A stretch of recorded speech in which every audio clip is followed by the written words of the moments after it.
Bonjour, je vous souhaite la bienvenue dans ce 101%. Aujourd'hui, nous aurons au sommaire une interview de François Lyonnais, je vous laisse découvrir qui c'est. On aura ensuite Temps perdu et Retro and Magic, ça va vite, mais tout de suite les news.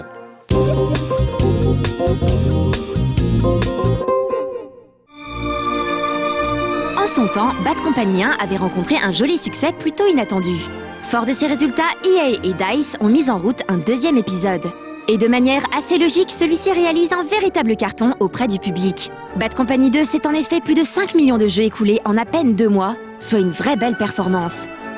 Un bilan chiffré qui s'explique par l'engouement actuel autour des FPS, CF Modern Warfare 2, mais aussi par la qualité globale du titre, tout simplement. Pour fêter ça, EA annonce qu'un nouveau contenu téléchargeable sera bientôt mis à la disposition du public sur 360 et PS3. A priori, il nous permettra d'aller canarder l'ennemi en coop à 4 sur des maps spécialement conçues pour le multi.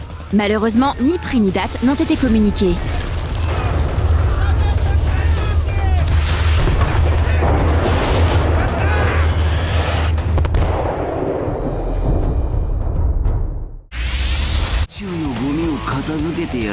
Complet, propre, mais un peu trop classique, Dragon Ball Raging Blast avait tout de même rempli sa part du contrat en fin d'année dernière. La saga créée par Toriyama Akira étant toujours aussi appréciée de par le monde, Namco Bandai Games annonce l'arrivée d'un deuxième épisode sur 360 et PS3. Le principal atout de ce nouveau DB se situera dans son cast, puisque 90 personnages seront jouables, soit 20 de plus qu'à l'origine. Le système de combat, directement repris des Tenkaichi et donc plus que daté, laisse craindre le pire.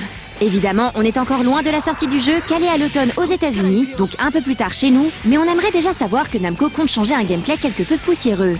Pour le reste, les combats devraient être plus dynamiques grâce à une mise en scène très travaillée, alors que le rendu visuel devrait être affiné.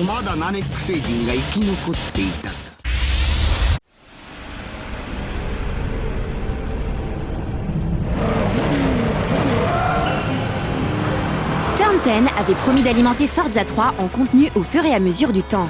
Le moins que l'on puisse dire, c'est que les promesses sont pour le moment tenues. Le jeu de caisse de référence en l'absence de GT5 en est à son 5e DLC. Pour 400 points Microsoft, ce sont cette fois 10 véhicules auxquels les joueurs auront droit. À vous de voir au regard de ces quelques images si ces bolides valent les 5 € demandés.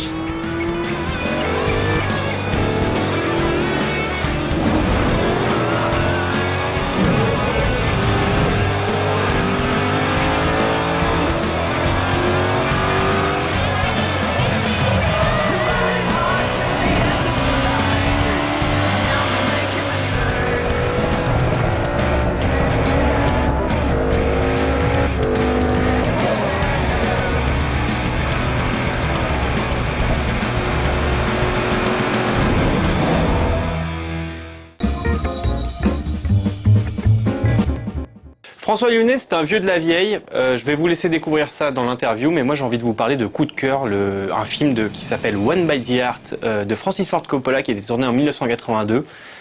Je vous en reparle juste après cette belle interview.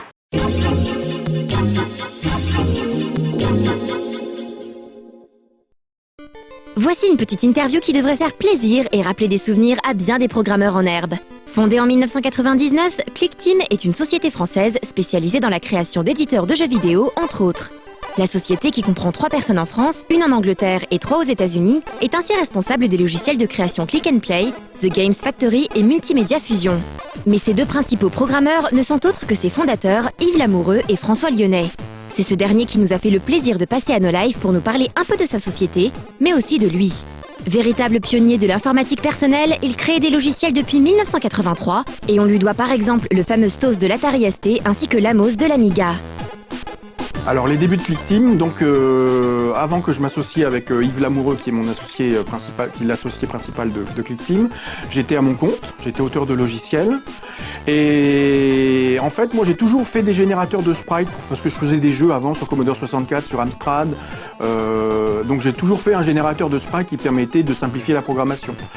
La sortie de l'Atari ST, les gens avec qui je travaillais à l'époque, qui étaient Jokes, m'ont mis en relation avec une autre personne qui s'appelait Constantin Sotiropoulos.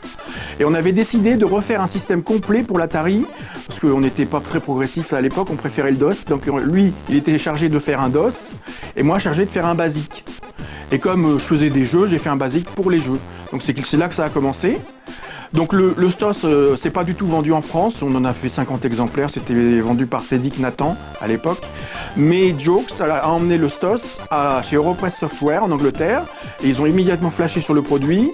Ils ont viré la partie DOS qui est de l'Atari ST, ils ont recentré sur le basique, ils ont créé des librairies graphiques, des jeux, des exemples, etc. Et c'est là que le premier Stos a été publié. En 1993, François Lyonnais s'associe à Yves Lamoureux pour créer Click and Play. Click and Play donc a donné ensuite Click and Create, The Game Factory, donc c'était à peu près le même produit, c'était un Click and Play amélioré. Click and Create a été vendu par Corel aux États-Unis, aussi par IMSI. Ensuite, on a fait Multimedia Fusion, qui était vendu par IMSI, pardon. Et ensuite, là, on est resté sur Multimedia Fusion. Donc là, maintenant, on est à Multimedia Fusion 2. The Game Factory 2, qui est une version de Multimedia Fusion simplifiée. Et on va attaquer la version 3 bientôt. On aimerait bien que les gens le prennent pour une chose plus multimédia. Mais en fait, les gens le perçoivent comme un créateur de jeux. Mais il y a des objets pour faire des vidéos, des objets pour faire des tableaux, des listes, des combo box, etc. On peut vraiment faire des logiciels professionnels avec. On avait un utilisateur qui avait fait un logiciel complet de gestion de théâtre. Donc ça partait de la réservation des places en cliquant sur les places dans le théâtre, l'impression des tickets, la gestion de la compta, tout ça en Multimedia Fusion. Et c'était assez impressionnant. Donc c'est perçu comme un créateur de jeu, mais en fait c'est un créateur multimédia. Comme souvent dans les logiciels de création ouverts, les ambitions de départ sont souvent dépassées, voire modifiées par les usages et le travail de la communauté des utilisateurs. C'est vrai que la communauté qui est autour de Multimedia Fusion d'une part est extrêmement sympa. Et nous, on a un point d'honneur à faire du support direct sur les forums de notre société. Donc, on répond directement aux questions des gens. On est assez en contact avec eux. Et il y a des jeux qui sont vachement impressionnants. Des jeux, vraiment, on ne croirait pas que ce soit possible. Notamment avec la sortie, il y a quelques mois, de la version accélérée hardware. Donc, maintenant, on peut faire des jeux 2D, mais qui sont accélérés en hardware. Ce qui fait qu'on peut avoir des milliers d'objets en même temps à l'écran et faire des choses assez impressionnantes. L'Amos et le Stos ont titillé la créativité des joueurs bien sûr, voire favorisé de nouvelles ambitions de carrière. Mais ces deux logiciels ont sans doute aussi contribué à l'émergence des éditeurs de niveau, aujourd'hui inclus dans de nombreux titres. Je pense que la chose qui a vraiment fait une étape marquante dans la création de jeux vidéo, c'est pas le Stos ni l'Amos, parce que c'était des basiques en fait. Ils étaient spécialisés dans les jeux, donc il y avait des instructions pour faire des sprites, pour faire des rainbows, des choses comme ça. Mais c'était quand même des basiques, donc très classiques dans leur structure. C'est Click and Play qui vraiment a fait c'était à l'époque l'argument de vente, c'était le créateur de jeux révolutionnaire, et c'est vrai que c'était le premier logiciel qui permettait de créer des jeux en déplaçant des objets à la souris et en faisant une programmation événementielle directement à la souris sans avoir entrée de code. Donc c'est vraiment Click and Play qui a été je pense que Click and Play a marqué son époque, oui. Aujourd'hui, le format Flash est l'un des plus populaires dès que l'on parle de jeux sur Internet. On peut donc se demander quel est le positionnement de Multimedia Fusion par rapport aux jeux Flash et aux nombreux game designers en herbe qui choisissent ce format pour développer des jeux sur le web. Alors Multimedia Fusion par rapport au Flash se positionne comme un outil où il n'y a pas besoin de faire d'action script. Voilà, donc c'est pratiquement le seul outil qui permet de faire des bons jeux, parce qu'il existe, et on avait vu déjà un ou deux créateurs de jeux qui permettaient de faire du Flash sans action script, mais c'était très limité, c'était un genre de click and play. Donc là, on peut faire des jeux de qualité sans action script, donc c'est ouvert à partir de 10 ans, il n'y a pas besoin de programmer, c'est tout à la souris, quoi. Voilà. C'est comme ça qu'on se positionne. On se positionne comme une alternative peu chère, déjà, par rapport à Flash, et sans action script. On conclura maintenant avec les futurs projets de la Click Team, qui pourraient s'orienter vers la création de logiciels destinés à la 3D. On est en train de regarder actuellement pour créer un Multimedia Fusion 3D. Donc la principale différence serait l'éditeur de niveau, évidemment, puisque là il serait en 3D, mais il reprendrait l'éditeur d'événements avec des actions et des conditions spécifiques à la 3D, donc notamment les 3 coordonnées X, Y, Z, et des mouvements spécifiques à la 3D, l'objet caméra, des objets lumière, en fait tout ce qui constitue un monde 3D. On veut que ce soit très ouvert, que ça permette de faire des FPS par exemple, mais aussi des genres Zelda vus par ou de la 3D isométrique ou des choses comme ça. Donc on veut vraiment ou dans l'espace. Je pense que ça sortira. Si on va s'y mettre normalement, on va s'y mettre en juillet. Ça devrait sortir d'ici 1 an et demi ou 2, quoi.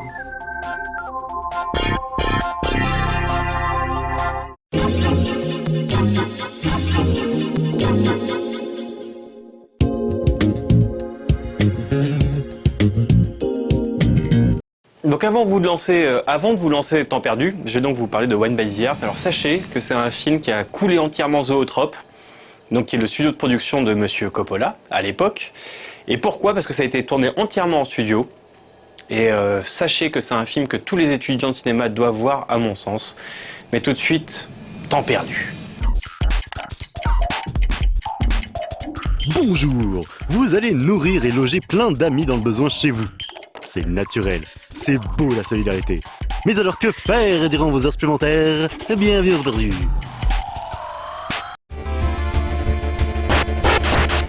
Les spéciales jeux des amis, c'est bien. Mais les spéciales jeux des amis avec plein de surprises dedans, c'est encore mieux.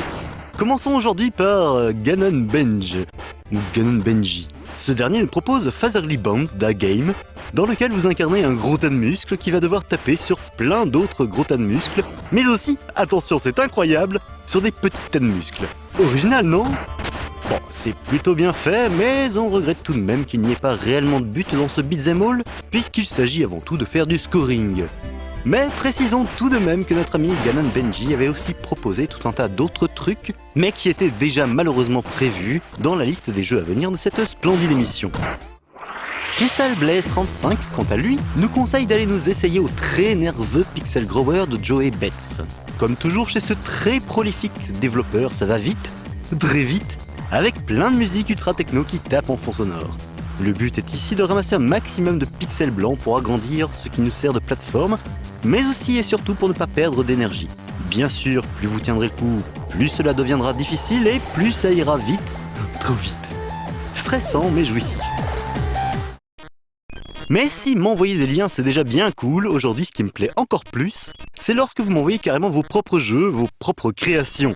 Bon, de la part de Swing Submarine, jeune développeur plein de talent et de manque de sommeil, que nous avions déjà rencontré à l'occasion de Tutor, Tario, Tross et de la Global Game Jam, c'est sûr, cela paraît presque normal. Cette fois-ci, il nous invite à revisiter God of War façon Game & Watch. Et ça marche plutôt bien, perso ayant passé des journées entières sur Popeye, Donkey Kong Jr. et autres.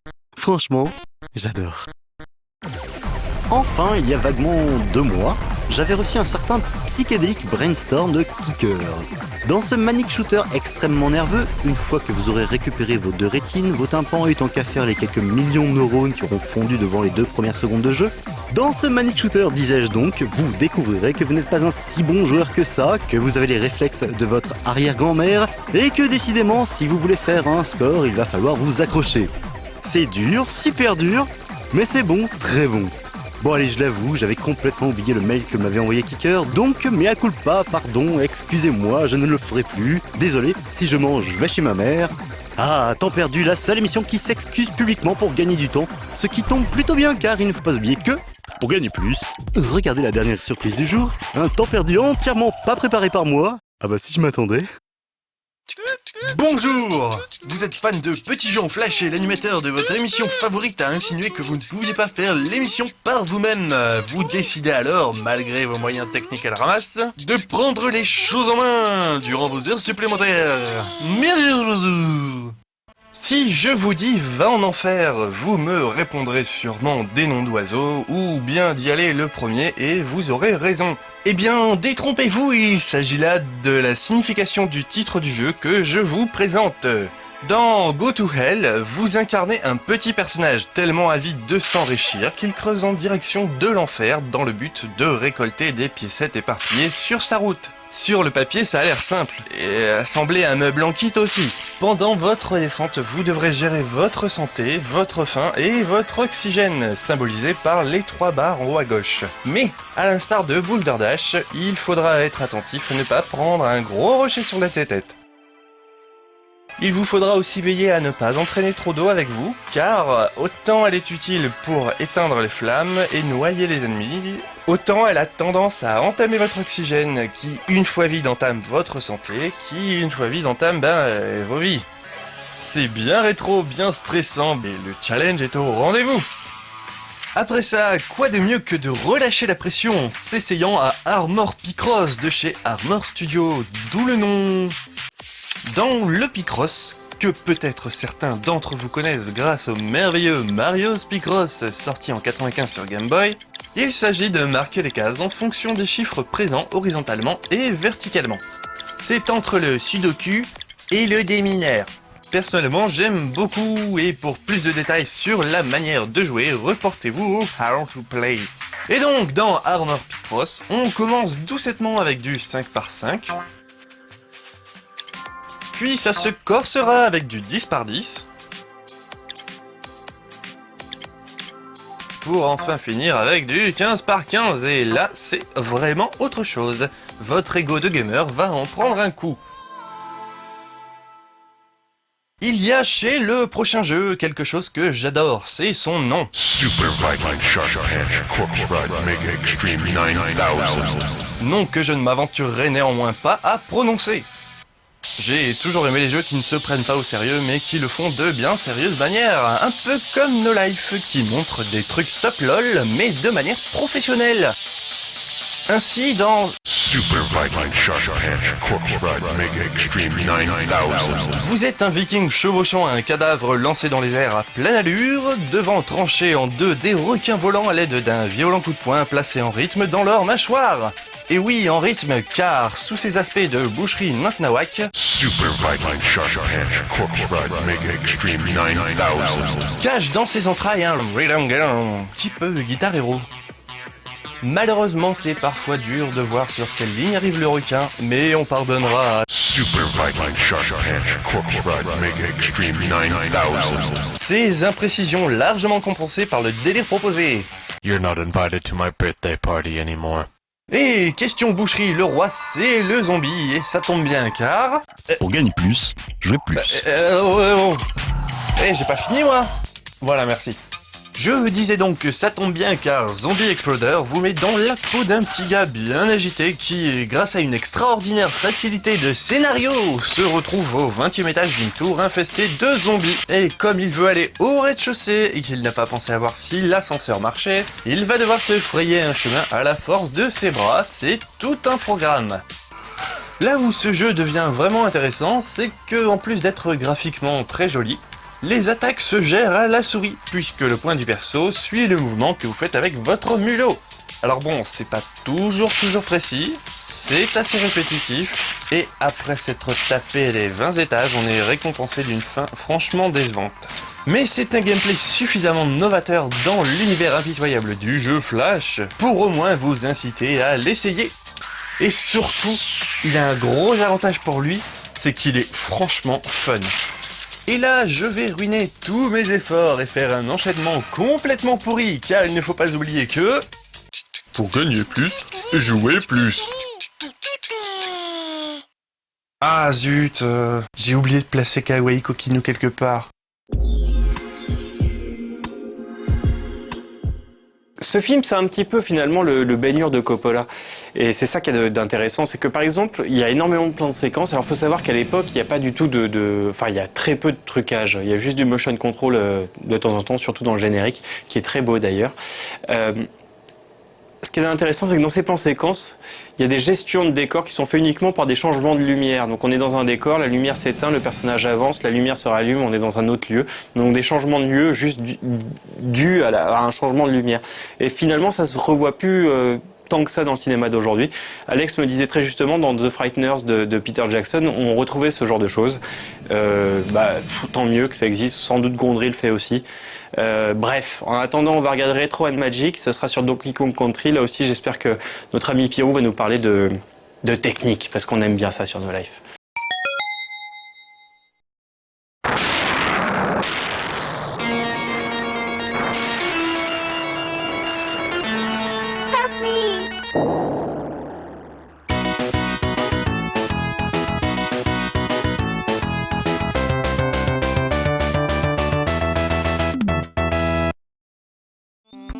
En 1982, les frères Chris et Tim Stamper fondent le studio britannique HB Computers and Graphics Limited, alias ACG, qui se fera connaître grâce à sa série des Cyberman sur ordinateur 8 bits.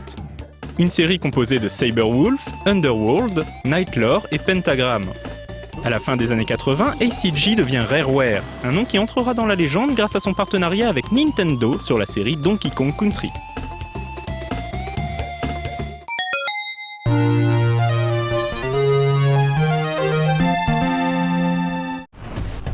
Rare se fait remarquer par Nintendo grâce à ses démos techniques réalisées sur station de travail Silicon Graphics, qui offrent des possibilités graphiques bien plus évoluées que le reste de la production vidéoludique du début des années 90.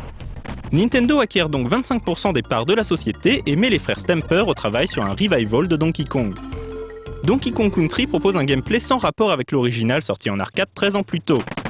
Il s'agit d'un jeu de plateforme dans lequel Donkey Kong et son pote Diddy Kong doivent récupérer la réserve de bananes des Kong volée par les Kremlings, des pirates crocodiles menés par le cruel King K. Rool. Ce sera le début d'une odyssée de 39 niveaux tout autour de l'île des Kong. Donkey Kong Country propose un gameplay bien huilé quoique relativement classique. On élimine les ennemis en leur sautant dessus ou en se mettant en boule, et on ramasse un max de bananes. Le joueur contrôle 2 personnages et lorsque l'un d'entre eux est touché, il est éliminé immédiatement. Si le joueur perd ses 2 personnages, il perd une vie. Dans un monde rempli de Kremlings, de monstres divers et de sauts périlleux au-dessus de guêpes tueuses, autant dire que cela peut aller assez vite, d'autant plus que Donkey souffre d'une certaine lourdeur dans ses déplacements. Le jeu reste malgré tout globalement assez aisé à terminer, en particulier en raison de la facilité avec laquelle on obtient des vies supplémentaires. Le level design est très soigné avec de multiples passages secrets et morceaux de bravoure, et on se souvient encore de l'excellente bande-son du jeu. L'une des trouvailles les plus réussies de Donkey Kong Country est la présence de compagnons animaux piégés dans des caisses en bois.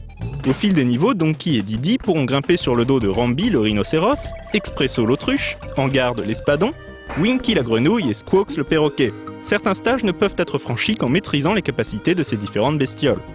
Mais soyons honnêtes, si Donkey Kong Country est devenu un énorme hit et le jeu le plus vendu de la Super Nintendo avec pas moins de 8 millions d'exemplaires vendus, c'est surtout à cause de ses graphismes à base de sprites en 3D précalculés. Ceci donnait l'impression que la Super Nintendo avait des capacités cachées. Dans les faits, c'est surtout l'ingéniosité de Rare et la puissance des stations Silicon Graphics qui permirent ce miracle graphique.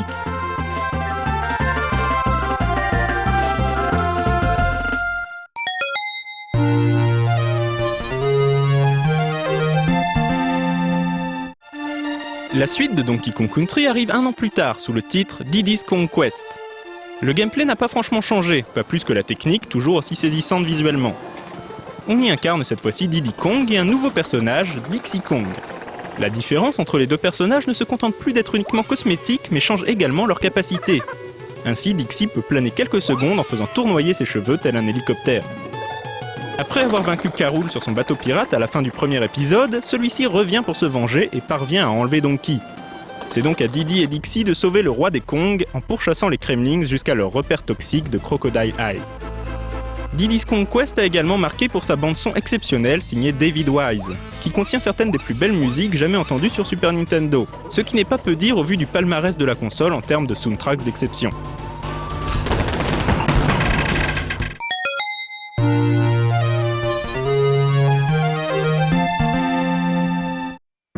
Donkey Kong Country reviendra dans une 3e aventure sur Super NES baptisée Dixie Kong's Double Trouble. Une fois de plus, on retrouve un gameplay et des graphismes très similaires aux 2 précédents épisodes. D'un autre côté, pourquoi changer une recette qui a fait ses preuves ? Le jeu se déroule cette fois-ci dans le Crémisphère Nord, un monde inspiré de l'Europe pour changer de l'atmosphère tropicale habituelle. En l'absence de Donkey et Diddy, c'est Dixie et son cousin Kiddy Kong qui doivent sauver le pays de Donkey Kong de la menace des Kremlings. Les maléfiques crocodiles sont cette fois-ci menés par Chaos, un robot mystérieux et évidemment malfaisant. On retrouve dans ce 3e épisode toutes les qualités de ses prédécesseurs. Mais le jeu connaîtra un succès un peu moins important, n'ayant vendu que 2,8 millions d'exemplaires à travers le monde. En effet, la Nintendo 64 venait alors de sortir, et la claque graphique apportée par ce nouveau Donkey Kong Country pâlissait en comparaison de Super Mario 64, qui proposait une révolution des graphismes et du gameplay dans les jeux de plateforme.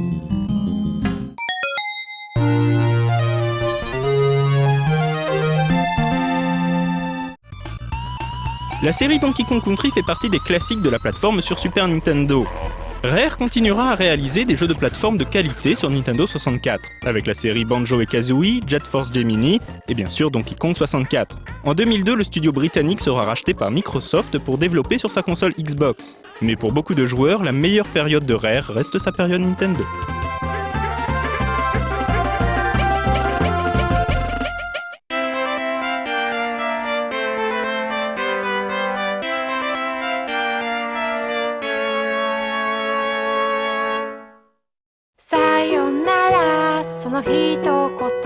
Bref, je vais pas vous en dire beaucoup plus parce que finalement j'ai pas beaucoup de choses à dire plus que ce que je vous en ai dit. Pour moi c'est un vrai coup de cœur, ça tombe bien, c'est le titre du film en français. Faut savoir qu'il y a plusieurs versions, il y a une version qui est sortie au cinéma mais je suis pas sûr qu'elle a été réellement... En tout cas, c'était un énorme échec critique. Maintenant, il y a une nouvelle version qui est sortie en DVD, qui a été remasterisée. Beaucoup de gens disent qu'elle est moins bien. Je l'ai pas vue. Moi, j'ai vu une version spéciale remontée par un fan, donc qui n'existera pas dans le commerce, que j'ai beaucoup aimé et beaucoup apprécié. En attendant, je voulais remercier Maud et Olivier, notre cher directeur artistique. Ils m'ont offert ce t-shirt parce que n'oubliez pas, nous sommes tous Mind Control. Sur ce, je vous souhaite une très bonne soirée et à bientôt. Ah, oh, c'est pro ça.